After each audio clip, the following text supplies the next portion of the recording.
changing lanes and holding hands, changing where you're going and roaming the bottom land till all you see is light, parting where the road is forked.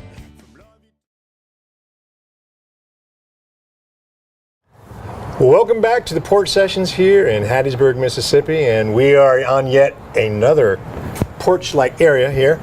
We're here with Mr. Robert St. John, and thank you so much for being here today. Thanks for coming out. Yeah, I love the new space you got here.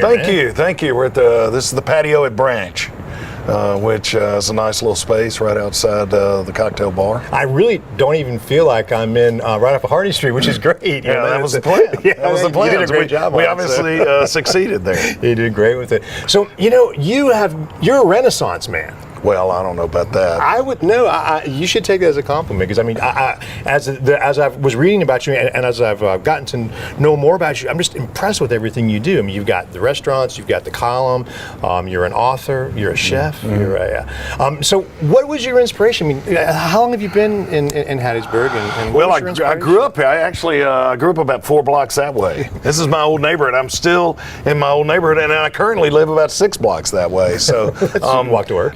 Yeah, I grew up here and got my degree at the University of Southern Mississippi in hospitality management.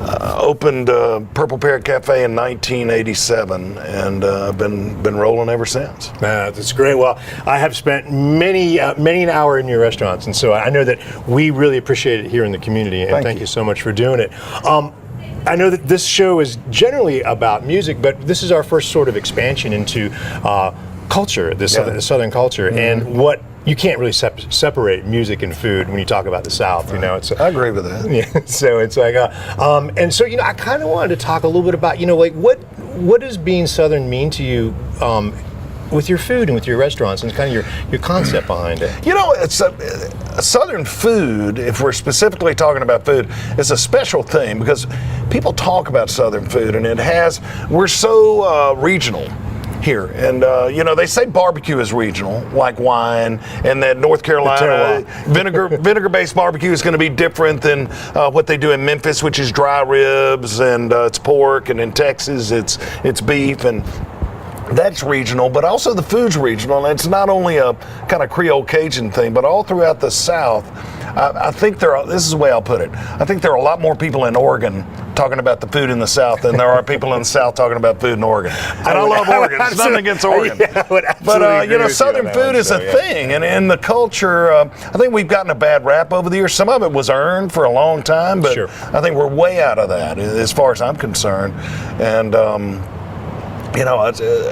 people love the South. The South's pretty hot right now. I personally agree, and that's such a big part of what we're trying to do with the show is to showcase what makes everything so special about this. And now you recently took a great trip that I was wondering if you could tell me a little bit about, and how that, what was your experience like with that? I'll tell you what's interesting, where that trip that you're talking about, what I did, I took my wife and my 2 children, at the time they were 10 and 14, in 2011, and for 6 months we just traveled all over Europe. We had 17 countries on 2 continents, started in Sweden, flew in, grabbed a car, and a couple of weeks later we're in Istanbul, Turkey. And so, and you drove? Oh yeah, drove all over the place. Put about 30-something thousand miles on a Volvo in about 6 months. It was a blast. It was great. I can't even imagine. And but a great thing, you're talking about Southern culture that happened that I noticed there.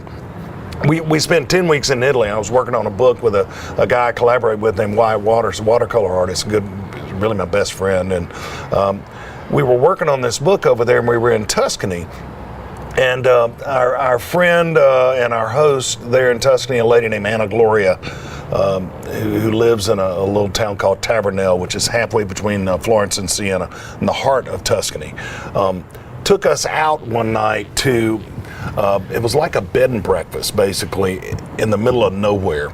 And they had a live band that night, which is a huge deal for people there. I mean, us, we've got... Every night, every night, and probably 12 different places on a Friday night like tonight. But there was a huge deal.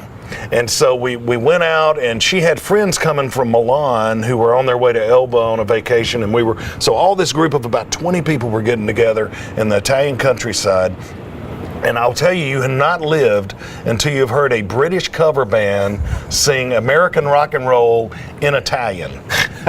And so we were there, and this group, I mean, they were singing Sweet Home Alabama, literally. No way. And so we, it was that kind of thing. It was a little bit cheesy, but they were fascinated with the music. And so the two ladies I was sitting across from were both from Milan, and both completely and totally fascinated by not only the South, but specifically Mississippi. And they were peppering me with questions just right and left. And it was this kind of thing. And I was telling them, rock and roll and this and that. And they knew us for that. And I think we are probably guilty a little bit, or at least I am. I'll speak for myself. A lot of times I get that, a chip on my shoulder from being from the South and being from Mississippi a little bit. Yeah. And I pull out my Mississippi card and I want to throw, William Faulkner and, Eudora Welty, and I want to, Elvis Presley. I want to, let them know that, we're not this stereotypical thing that people thought we were in the past. And here's the deal. The slogan for the state now is that birthplace of America's music. Yep. I probably, before I did this trip and before this night I'm talking about right now, I probably saw that and thought, well, maybe, and I get that, we're that's our slogan and that's what we're putting forward.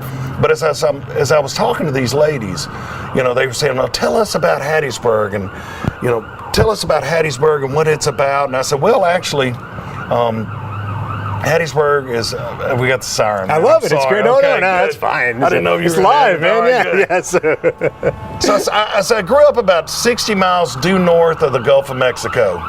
So we're back from the sirens. I guess they caught the bad guys. So I'm telling these ladies, look, I grew up in a place called Hattiesburg, Mississippi, 60 miles due north of the Gulf of Mexico. Oh, they knew that. These two ladies are from Milan. Wow. They're very cosmopolitan, very sophisticated ladies, Italian ladies. And I said, as a matter of fact, I grew up about 90 miles northeast of New Orleans, where the jazz was invented, and they just lit up jazz, remember? And I said, well, as a matter of fact, I also live about 2 hours south from where the blues were invented in the Mississippi Delta. And I said, if you believe Muddy Waters, and I do, and the blues had a baby and they named the baby rock and roll, then, I also grew up south of Tupelo, where Elvis is from, and they really light up then, and so where rock and roll is invented. And so as I'm saying this to them, it's hitting me. Yeah. Even though I live here, it's one of those forest for the trees things. And I said, as a matter of fact, I live 90 miles, southwest of Meridian, Mississippi, where country music was invented. Yeah. And so it starts hitting me that, I really am. Yeah. From the place where America's music was invented. And they were totally enthralled by Mississippi. And it took me, I guess, going all the way to Italy to meet these two ladies from Milan. Because I love Mississippi and I love where I'm from, but I just kind of think, well, it's my place, and it's my friend's place and this, but certainly people in Milan or wherever, don't have that same feeling. That's a great story, man.